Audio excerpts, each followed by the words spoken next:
ശബരിമലയിലെ വാജിവാഹനം ഇപ്പോൾ കാണുന്നില്ല. വാജിവാഹനം എവിടെയെന്ന് ചോദിക്കുമ്പോൾ തന്ത്രി പറയുന്നു എൻ്റെ വീട്ടിലുണ്ടെന്ന്. അങ്ങനെ തന്ത്രിക്ക് അത് കൊണ്ടുപോകാൻ പറ്റുമോ? തന്ത്രിക്ക് കൊണ്ടുപോകാൻ പാടില്ല. അങ്ങനെ കൊണ്ടുപോയത് മോഷണമാണ്. മോഷണം എന്ന് പറഞ്ഞാൽ ഈ വാജിവാഹനത്തിൻ്റെ മതിപ്പ് വില എത്രയുണ്ടെന്നറിയാമോ? ഇപ്പോൾ 5-10 ലക്ഷം എന്ന് കരുതും. അല്ല, മിനിമം 1000 കോടിയോ 500 കോടിയോ വില മതിക്കാവുന്ന സംഗതിയാണ് ഈ വാജിവാഹനം. 500 കോടി 1000 കോടി വരെ ആകാമെന്നാണ് ചില വിദഗ്ധർ പറയുന്നത്. അപ്പോൾ ഇത് വാജിവാഹനം എന്ന് പറഞ്ഞാൽ എന്താണെന്ന് അറിയണം. വാജിവാഹനം അയ്യപ്പൻ്റെ വാഹനമാണ്. അയ്യപ്പൻ്റെ വാഹനം പുലിയല്ല, കുതിരയാണ്. ഓരോ ക്ഷേത്രത്തിലും ക്ഷേത്ര കൊടിമരത്തിൻ്റെ മുകളിലാണ് ആ ദേവതയുടെ വാഹനത്തിൻ്റെ പ്രതിഷ്ഠ നടത്തുന്നത്. ശബരിമലയിൽ ഈ പറയുന്നത് പോലെ കൊടിമരത്തിൻ്റെ മുകളിൽ സ്ഥാപിച്ചിരിക്കുന്നത് കുതിരയുടെ രൂപമാണ്. ഈ കുതിരയുടെ രൂപം ഉണ്ടാക്കിയിരിക്കുന്നത് വെള്ളിയിലാണ്. വെള്ളിയിലുണ്ടാക്കി അതിൽ സ്വർണം പൊതിഞ്ഞിരിക്കുകയാണ്. ഈ വെള്ളിയിലുണ്ടാക്കിയിരിക്കുന്ന കുതിരയുടെ രൂപത്തിൽ വെള്ളി മാത്രമല്ല ഇറിഡിയം ചേർത്തിട്ടുണ്ടെന്നാണ് പറയുന്നത്. ഇറിഡിയം കേട്ടിട്ടില്ലേ? ഇറിഡിയം എന്ന് പറയുന്നത് ഈ പ്ലാറ്റിനം അയിരിൽ നിന്ന് വേർതിരിച്ചെടുക്കുന്ന ഒരു ലോഹമാണ്. വലിയ 1803 ഇറിഡിയം കണ്ടുപിടിച്ചത്. സ്മിത്ത് സയൻസ് ടെനന്റ് എന്ന് പറയുന്ന ഒരു ശാസ്ത്രജ്ഞനാണ് കണ്ടുപിടിച്ചത്. ഇതിന് 1 ഗ്രാമിന് ഞാനിപ്പോൾ ഗൂഗിൾ ചെയ്ത് നോക്കിയപ്പോൾ 1 ഗ്രാം ഇറിഡിയത്തിന് 15,840 രൂപ വില കിട്ടും. 1 ഗ്രാമിന്. അതുകൊണ്ട് കേരളത്തിൽ ഒരുപാട് ഇറിഡിയം തട്ടിപ്പുകൾ നടന്നിട്ടുണ്ട്. ക്ഷേത്രങ്ങളുടെ മേൽക്കൂരയിലുള്ള മട്ടുപ്പാവില്ലേ, മട്ടുക്കാവിലൊക്കെ ഈ ഇറിഡിയം വെച്ചിട്ടുണ്ട് എന്നൊക്കെ പറഞ്ഞ് അവിടെയൊക്കെ മോഷണം നടത്തുന്ന വലിയ ഗ്യാങ്ങുകൾ ഇന്ത്യയിലുണ്ട്. അപ്പോൾ ഇറിഡിയം ഒരു അമൂല്യ ലോഹമാണ്. ഇറിഡിയം കൂടി അടങ്ങിയതാണ് ഈ ശബരിമല കൊടിമരത്തിന് മുകളിലുണ്ടായിരുന്ന വാജിവാഹനം. അപ്പോൾ കൊടിമരം പുനഃസൃഷ്ടിച്ചപ്പോൾ പഴയ കൊടിമരം മാറ്റി പുതിയ കൊടിമരം സ്ഥാപിക്കുന്നതിൻ്റെ ഭാഗമായി ഈ കൊടിമരത്തിൻ്റെ ഓരോ പറകൾ അഴിച്ചെടുത്ത് അന്ന് വലിയ തമാശ ഉണ്ടായിരുന്നു. ഇത് കൊടിമരം ഉണ്ടാക്കിയിരിക്കുന്ന വിശുദ്ധമായ തടി കൊണ്ടൊക്കെ ആയിരിക്കുമെന്ന് കരുതി ഈ കൊടിമരം അന്ന് സംസ്കരിക്കാൻ വേണ്ടി ചിതവര ഒരുക്കി. പക്ഷേ ഇറക്കി വന്നപ്പോൾ കൊടിമരം മരമൊന്നും ആയിരുന്നില്ല. അവസാനം ഈ വാജിവാഹനം എടുത്ത് കയ്യിൽ വെച്ചപ്പോൾ തന്ത്രി പറഞ്ഞു ഇതെനിക്ക് അവകാശപ്പെട്ടാണ്. ദേവസ്വം ബോർഡ് പ്രസിഡൻ്റായിരുന്ന പത്മകുമാർ ഇതെടുത്ത് തന്ത്രിക്ക് കൊടുക്കുകയും ചെയ്തു. അങ്ങനെ ഇത് തന്ത്രിക്ക് കൊണ്ടുപോകാമോ? ഇനി ദേവസ്വത്തിൻ്റെ ഒരു സ്വത്ത് തന്ത്രിക്ക് കൊടുത്താൽ തന്ത്രി അത് റെസിപ്റ്റ് എഴുതി കൊടുക്കണം. കൈപ്പറ്റിയിരിക്കുന്നു. അങ്ങനെ റെസിപ്റ്റ് വാങ്ങിയിട്ടില്ല. അപ്പോൾ അവിടെ നിന്നൊരു സാധനം, അമൂല്യമായ ഈ വസ്തു തന്ത്രി എൻ്റെയാണെന്ന് പറഞ്ഞു അങ്ങ് കൊടുത്തു. ഇതുപോലെ തിരുവല്ല മഹാദേവ ക്ഷേത്രത്തിലെ കൊടിമരത്തിലെ വാജിവാഹനം അഴിച്ചു, തന്ത്രിയുടെ കയ്യിലിട്ട് കൊടുത്തു. തന്ത്രി അപ്പോൾ എന്ത് ചെയ്തറിയോ? ദേവസ്വത്തിൻ്റെ ചുമതലക്കാരന് ഇത് തിരിച്ചു കൊടുത്തു. എനിക്കൊരു ദക്ഷിണ തന്നേക്കാൻ പറഞ്ഞു. ദേവസ്വത്തിൻ്റെയാണ്. ഇനി അതിലുപരി മറ്റൊരു കാര്യമുണ്ട്.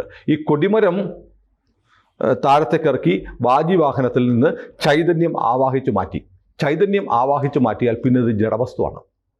അതുകൊണ്ടാണ് ഈ കൊടിമരം ഉൾപ്പെടെ ദഹിപ്പിക്കുന്നത്. ക്ഷേത്രത്തിലെ കൊടിമരം അഴിച്ചാൽ അതിന് ഉള്ളിൽ പറകൾ അഴിച്ചു മാറ്റിയാൽ ഉള്ളിൽ മരമാണെങ്കിൽ അത് ചിത ഒരുക്കി ദഹിപ്പിക്കും. അപ്പോൾ കൊടിമരം 3 തരത്തിലുണ്ട്. കൊടിമരം ഉണ്ടാക്കി കഴിഞ്ഞാൽ 3 തരത്തിലല്ല. കൊടിമരം അഴിച്ചു കഴിഞ്ഞിട്ട് അതിലെ വാജിവാഹനം ശബരിമല, മറ്റുള്ളിടത്ത് എവിടെയാണ് ചിലപ്പോൾ ചിലയിടത്ത് മയിലായിരിക്കാം, ചിലയിടത്ത് ഗരുഡനായിരിക്കാം, ദേവതയുടെ സങ്കല്പം അനുസരിച്ച്. ആ വാജിവാഹനം എന്ത് ചെയ്യണമെന്ന് താന്ത്രിക വിധി പറഞ്ഞിട്ടുണ്ട്. 1, ഇത് തടി കൊണ്ടുള്ള വാഹനമാണെങ്കിൽ ചിത ഒരുക്കി സംസ്കരിക്കണം. ഇനി അത് ഈ വിശിഷ്ടമായ കല്ലുകൾ കൊണ്ടാണെങ്കിൽ ഇത് ആഴമുള്ള ജലാശയത്തിൽ തിരിച്ചു കിട്ടാത്ത വിധം നിമഞ്ജനം ചെയ്യണം. ഇനി അത് ലോഹമാണെങ്കിൽ അത് ഉരുക്കണം എന്നാണ് താന്ത്രിക വിധി പ്രകാരമുള്ള പ്രമാണം. ശബരിമലയിൽ നിന്ന് വെള്ളിയിൽ നിർമ്മിച്ച ഇറിഡിയം അടങ്ങിയിട്ടുള്ള ഈ വാജിവാഹനം അഴിച്ചെടുത്തപ്പോൾ ആചാര്യവിധി പ്രകാരം പറഞ്ഞിട്ടുള്ള 3 കാര്യങ്ങളും ചെയ്തില്ല. തടിയല്ല, ദഹിപ്പിക്കണ്ട. കല്ലല്ലാത്തതുകൊണ്ട് നദിയിലോ ആഴമുള്ള ജലാശയത്തിലോ കളയണ്ട. പിന്നെ എന്ത് ചെയ്യണം? ഇത് ഉരുക്കിയെടുത്തില്ല. തന്ത്രി വാങ്ങിച്ചുകൊണ്ട് പോയി. ഇക്കാലം വരെ ഇപ്പോൾ സ്വർണ്ണപ്പാളികൾ നഷ്ടപ്പെട്ട് കോടിക്കണക്കിന് രൂപയുടെ കൊള്ള ശബരിമലയിലെ ദ്വാരപാലക രൂപത്തിൽ ഉൾപ്പെടെ നടന്നു എന്നുള്ള വാർത്തകൾ പുറത്തു വരുന്ന സമയത്താണ് എവിടെ വാജിവാഹനം എന്ന ചോദ്യം വരുന്നത്. അപ്പോഴാണ് അതൊരു വിവാദമാകുമെന്ന് പറഞ്ഞപ്പോൾ തന്ത്രി ചാടിക്കറി പറയുന്നു അത് ഞാൻ കൊണ്ടുപോയി എൻ്റെ വീട്ടിലുണ്ട്. അല്ലെങ്കിൽ അത് പിന്നീട് ഒരു മിണ്ടില്ല. ഇപ്പോൾ ഈ വാർത്ത വീണ്ടും ഇത് സംബന്ധിച്ച് ഇപ്പോൾ ഗുരുതരമായ സംഭവം വന്നിരിക്കുന്നു. തന്ത്രി എന്നിട്ട് ഞാനത് തിരിച്ച് തന്നേക്കാം. ഇതുവരെ അത് തന്ത്രി തിരിച്ചു കൊടുത്തിട്ടില്ല എന്ന് കണ്ട് പുണ്യദർശനം മാസിക എന്ന് പറയുന്ന മാസികയുടെ ചീഫ് എഡിറ്ററായിട്ടുള്ള മുതിർന്ന മാധ്യമ പ്രവർത്തകരായ 50 വർഷത്തോളമായി ശബരിമലയിൽ നിരന്തരം പോകുന്ന മധു മണിമല ഇപ്പം ദേവസ്വം കമ്മീഷണർക്ക് പരാതി കൊടുത്തിരിക്കുക.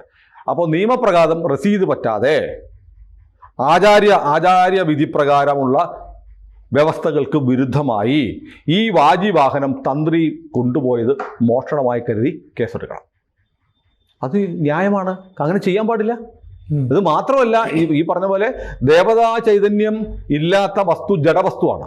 ഈ ജഡവസ്തുവായ സാധനം ഒരു വീട്ടിൽ സൂക്ഷിച്ചാൽ അത് ദോഷമുണ്ടോ? ജഡം വീട്ടിൽ സൂക്ഷിച്ചാൽ എന്ത് പറ്റും? കുറേ കഴിയുമ്പോഴത്തേക്ക് നെഗറ്റീവ് എനർജി ഉണ്ടാവും. ഈ ജീവനുള്ള വസ്തുക്കൾ ജഡമായി കഴിഞ്ഞാൽ നമ്മൾ വീട്ടിൽ സൂക്ഷിക്കുമില്ലല്ലോ, ദഹിപ്പിക്കുകയോ കുഴിച്ചിടുകയും. അതുപോലെ ജഡവസ്തുവായി കഴിഞ്ഞിരിക്കുന്ന ഇത് നെഗറ്റീവ് എനർജി ഉണ്ടാക്കുന്നതാണ്. പക്ഷേ ഇതറിയാത്ത ആളുകളെ കബളിപ്പിക്കാൻ വേണ്ടിയിട്ട് പറ്റും. ഇപ്പോൾ മധു മണിമല കഴിഞ്ഞ ദിവസം ഒരു ചാനലിൽ, തത്വമയി എന്ന് പറയുന്ന ചാനലിൽ മധു മണിമലയുടെ ഇൻ്റർവ്യൂ ഉണ്ടായിരുന്നു. അതിനകത്ത് മധു മണിമല പറയുന്നുണ്ട്, അദ്ദേഹത്തെ കഴിഞ്ഞ ദിവസം ഒരാൾ വിളിച്ചു ഹൈദരാബാദിൽ അവർ പോയിരുന്നു. ഒരു പരിപാടിക്ക് വേണ്ടി ഒരു വ്യവസായ പ്രമുഖനെ കാണാൻ ഹൈദരാബാദിലെത്തി കഴിഞ്ഞപ്പോൾ അദ്ദേഹം പൂജയിലായിരുന്നു. പൂജ കഴിഞ്ഞപ്പോഴത്തേക്ക് വരൂ കാണാമെന്നൊക്കെ പറഞ്ഞു. അദ്ദേഹം ഞങ്ങളുടെ പൂജാമുറി കാണാം എന്ന് പറഞ്ഞ് വിളിച്ചുകൊണ്ട് പോയപ്പോൾ ആ പൂജാമുറിയിൽ അലങ്കരിച്ചു വെച്ചിരിക്കുന്നു ശബരിമലയിലെ വാജിവാഹനം എന്ന് തന്നോട് ഒരാൾ പറഞ്ഞുവെന്ന് മധു മണിമല വെളിപ്പെടുത്തിയിരിക്കുന്നു. അപ്പൊ ശബരിമലയിലെ കൊടിമരത്തിൽ നിന്ന് അഴിച്ചെടുത്ത മിനിമം ഏറ്റവും കുറഞ്ഞത് 500 കോടി രൂപയെങ്കിലും വിലമതിക്കുന്ന ഈ ആന്റിക് വസ്തുക്കൾക്ക് ഭഗവാന്റെ സവിധത്തിലിരുന്നത് അത്തരത്തിന് അതിൻ്റെ തൂക്കത്തിൻ്റെ വിലയല്ല, മൂല്യം പറയാൻ പറ്റില്ല. ചോദിക്കുന്ന വിലയാണ്, മോഹവിലയാണ്. അപ്പോൾ ഒരു ഹൈദരാബാദിലെ ഒരു വ്യവസായ പ്രമുഖൻ ഇത് തൻ്റെ പൂജാമുറിയിൽ വെച്ചിരിക്കുന്നു എന്ന് പറഞ്ഞാൽ അതിന് പിന്നിൽ വലിയ സാമ്പത്തിക ഇടപാടുകൾ നടന്നിരിക്കാം. അപ്പോൾ അതുകൊണ്ടാണ് ഈ വാജിവാഹനം എവിടെയെന്നുള്ള ചോദ്യം വന്ന ഉടനെ ഒരു അന്വേഷണം ഉണ്ടാവാതിരിക്കാൻ വേണ്ടി തന്ത്രി ചാടിക്കയറി പറയും എൻ്റെ കയ്യിലുണ്ട് എന്ന് പറയും, ഞാനത് തിരിച്ചു കൊണ്ടുവരാമെന്ന് പറയുകയും ചെയ്തു. പക്ഷേ ഇതുവരെ തിരിച്ചു കൊണ്ടുവന്നില്ല. തിരിച്ചു കൊണ്ടുവരാൻ അത്ര എളുപ്പമല്ല. വേറൊരാൾക്ക് കൊടുത്ത സാധനമാണെങ്കിൽ അത് അയാളെ കൺവിൻസ് ചെയ്ത് ഹൈദരാബാദിൽ നിന്ന് ഇവിടെ എത്താൻ സമയമെടുക്കും. മാത്രമല്ല സമ്മാനമായിട്ടായിരിക്കില്ലല്ലോ അത് കൊടുത്തത്. സമ്മാനമായിട്ടായിരിക്കില്ല. അപ്പോൾ ഇതൊരു വലിയ ദുരൂഹമായ കാര്യത്തിലേക്ക് നോക്കുകയാണ്. ശബരിമലയിൽ തന്ത്രിമാർ അടക്കമുള്ള ആളുകൾ ഇതിന് ഇത്തരം കൊള്ളയ്ക്ക് കൂട്ടുനിൽക്കുന്നു എന്ന ചോദ്യം ഈ മധു മണിമല മറ്റൊരു കാര്യത്തോട് പറയുന്നുണ്ട്. മധു മണിമല ഈ പറഞ്ഞ തന്ത്രിയുടെ അടുത്തിരിക്കുകയാണ്. സാധാരണ തന്ത്രിമാരൊന്നും തന്ത്രി മഠത്തിൻ്റെ പുറത്ത് വന്നിരിക്കത്തില്ല ശബരിമലയിൽ. ഇദ്ദേഹം പുറത്ത് വന്നിരിക്കുകയാണ്. വരുന്നവർക്കെല്ലാം പ്രസാദം കൊടുക്കുകയാണ് തന്ത്രി ഇങ്ങനെ പ്രസാദം കൊടുക്കുമ്പോൾ ഒരു 7 8 വയസ്സുള്ള പെൺകുട്ടി പ്രസാദം ചോദിക്കാനായിട്ട് അടുത്തേക്ക് വന്നപ്പോൾ ഉടനെ തന്ത്രി ചോദിച്ചത്രേ. മധു മണിമല ഇൻ്റർവ്യൂവിൽ പറയുന്ന കാര്യമാണ്. ചോദിച്ചു, നിൻ്റെ കയ്യിൽ ദക്ഷിണയുണ്ടോ എന്ന് ചോദിച്ചു. ഇല്ല. അന്നാ പൊക്കോ എന്ന് പറയുന്നത്. ഉടനെ മധു മണിമല പറഞ്ഞു, തന്ത്രി തിരുമേനി, ആ കുട്ടിക്ക് ഇപ്പോൾ 8 വയസ്സുണ്ട്. ഇനി ഒരു 50 വർഷമെങ്കിലും കഴിയാതെ അവൾക്ക് മല കയറി വരാൻ പറ്റില്ല. അതുകൊണ്ട് അവൾക്ക് പ്രസാദം കൊടുക്ക്, ഞാൻ അങ്ങേക്ക് ദക്ഷിണ തന്നേക്കാം എന്ന് പറയേണ്ടി വരുന്നു. എന്നിട്ട് തന്ത്രി അവിടെ ഇരിക്കുന്നത്, കച്ചവടക്കാരൊക്കെ വഴിയിൽ കിട്ടുന്ന ദക്ഷിണ ഇങ്ങനെ നോട്ടുകെട്ടുകൾ ഇങ്ങനെ വിരലുകൾക്കെല്ലാം അടുക്കി വെക്കില്ലേ, അതുപോലെ നോട്ടിങ്ങനെ അടുക്കി വെച്ചിട്ടാണ് ഈ തന്ത്രി ഒരു വഴിയോര കച്ചവടക്കാരനെ പോലെ ഭഗവാന്റെ പ്രസാദം വിൽക്കാൻ വേണ്ടി ഇരിക്കുന്നതെന്ന് ഉള്ള ഗുരുതരമായ ആരോപണം മധു മണിമല പറയുന്നുണ്ട്. തത്വമയി ചാനലിൽ വന്നതാണ്. അപ്പോൾ അതിൻ്റെ ആ ഒരു ചാനലിൽ വന്നത് മധു മണിമലയുടെ ഈ സാധനം ഈ സംഭാഷണം നമ്മൾ എന്തുകൊണ്ട് കോട്ട് ചെയ്യുന്നു എന്ന് പറഞ്ഞാൽ അദ്ദേഹം പരസ്യമായി വെല്ലുവിളിക്കുകയാണ്. നിങ്ങൾ കേസ് കൊടുക്കരുതെതിരെ. ഞാൻ സമാധാനം പറഞ്ഞു, എനിക്ക് എണ്ണി പറയാനുണ്ട് ശബരിമലയിലെ കൊള്ളയുടെ കാര്യം. അങ്ങനെ അവിടെ മേൽശാന്തിയായി നിയമനം കിട്ടിക്കഴിഞ്ഞാൽ, തിരഞ്ഞെടുക്കപ്പെട്ടു കഴിഞ്ഞാൽ മേൽശാന്തി സകലർക്കും, ദേവസ്വം ബോർഡ് പ്രസിഡന്റ് മുതൽ ദേവസ്വത്തിൻ്റെ യൂണിയൻകാർക്ക് വരെ മേൽശാന്തി അവരുടെ വരുമാനത്തിൻ്റെ പങ്ക് കൊടുക്കണം. അത് വാങ്ങാത്ത ദേവസ്വം ബോർഡ് പ്രസിഡന്റുമാർ 1 2 ഉള്ളൂ. ഒരു വർഷം മേൽശാന്തിയായി അവിടെ ഇരിക്കുന്ന ആൾക്ക് 10-15 കോടി രൂപ വരെ ശമ്പളമല്ലാതെ, മേൽശാന്തിയുടെ ശമ്പളം ഒന്നും പുറത്തു പറയാൻ പറ്റില്ല, നിസാര ശമ്പളമാണ്. പക്ഷെ കിട്ടുന്ന ദക്ഷിണ, അതിൽ ദേവസ്വം ബോർഡ് പ്രസിഡന്റ് മുതൽ, മന്ത്രിയുടെ കാര്യം മധുമണിമല പറഞ്ഞില്ല, താഴെ വരെയുള്ളവർക്ക് എല്ലാ വർഷവും മേൽശാന്തി ലക്ഷക്കണക്കിന് രൂപ കൊടുക്കണം. ശബരിമലയെ അഴിമതിയിൽ നിന്ന് രക്ഷിക്കാൻ ആർക്കും കഴിയില്ല. ആ തരത്തിലാണ് അവിടെ നടക്കുന്ന കൊള്ള എന്നാണ് മധു മണിമല പറഞ്ഞിരിക്കുന്നത്. ഏതായാലും 500 കോടിയെങ്കിലും മതിപ്പ് വിലയുണ്ട് എന്ന് വിലയിരുത്തപ്പെടുന്ന വാജിവാഹനം വീട്ടിലേക്ക് കൊണ്ടുപോയ തന്ത്രിയുടെ നടപടി വിവാദമാവുകയാണ്. മധു മണിമേല പരാതി കൊടുത്തിരിക്കുന്നത് തന്ത്രി ഇത് മോഷ്ടിച്ചു എന്നാണ്. കാരണം തന്ത്രി കട്ടുകൊണ്ട് പോയതല്ല, തന്ത്രിക്ക് ദേവസ്വം പ്രസിഡന്റ് 13,000 എടുത്തു കൊടുത്തു ചോദിച്ചപ്പോൾ. ഇതെന്റെയാണ്, എനിക്ക് അവകാശപ്പെടാം. അങ്ങനെ അവകാശമൊന്നും ഇല്ലെന്നേ. കേരളത്തിലെ താന്ത്രിക രംഗത്തുള്ള ആചാര്യന്മാർ, തന്ത്രിമാരൊക്കെ പറയുന്നത് ക്ഷേത്രത്തിന്റെ മുതലിന് തന്ത്രിക്ക് അവകാശമില്ല. അങ്ങനെ എനിക്ക് അവകാശപ്പെട്ടതാണെന്ന് പറഞ്ഞ് മേടിച്ചുകൊണ്ട് പോയ സാധനം ഇവിടെ ഇപ്പൊ വിവാദമായപ്പോൾ കൊണ്ടുവരാം എന്ന് പറഞ്ഞിട്ട് ഇത് വരുന്നില്ല എന്ന് ആരോപണം ഉന്നയിച്ച് മധു മണിമേല ദേവസ്വം കമ്മീഷണർക്ക് പരാതി കൊടുത്തിട്ടുണ്ട്.